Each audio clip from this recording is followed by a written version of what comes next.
Левски изигра втората си контролна среща от втория подготвителен лагер в Кипър. Сините се изправят срещу шампиона на Полша Шльонск на стадиона в Паралимни.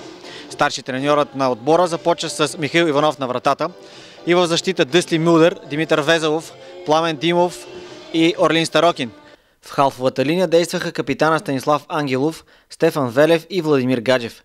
Десен външен халф започна Роман Прохаска, а отляво нападаше Илиян Йорданов. Централен нападател бе голмайстора на отбора Базил де Карвалю. Срещата започна много динамично и интересно, като двата отбора си размениха по една ситуация за гол.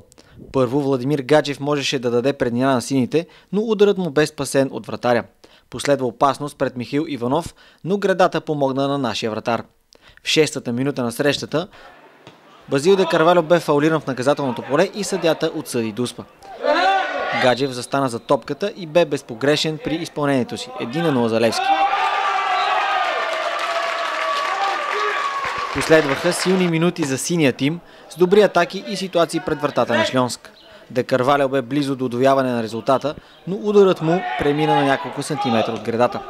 До края на първата част Левски имаше още едно положение за гол, но Владимир Гаджев го пропусна, след като получи хитър пас от Станислав Ангелов. Второто полувреме започна с попадение във вратата на Левски. Патежик реализира, след като получи добър пас от свой съотборник. Малко след това съдията отсъди втора дуспа в мача.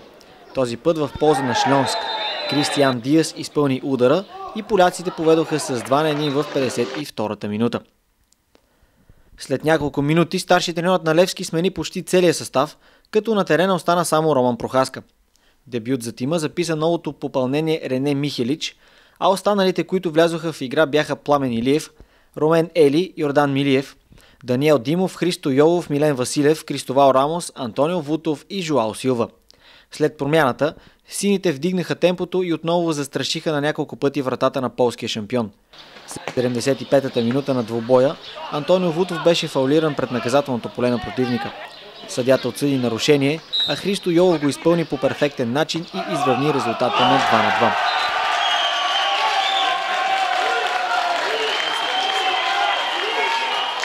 3 минути по-късно реферът даде трета дуспа в мача. След фал пред наказателното поле на Левски, отборът на Шльонск вкара гол, но той бе отменен от асистент-арбитъра, а главният реши да отсъди дуспа.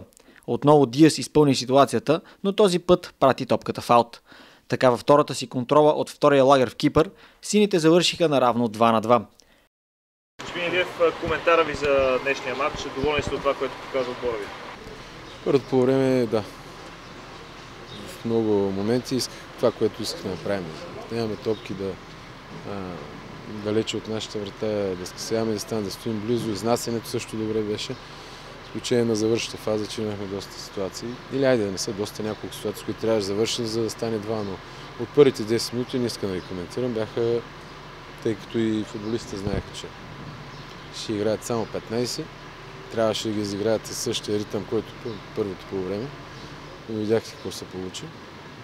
И това не, че не съм доволен, но дори мога да кажа по-остри неща, но ще се въздържа да ми кажа на тях утре.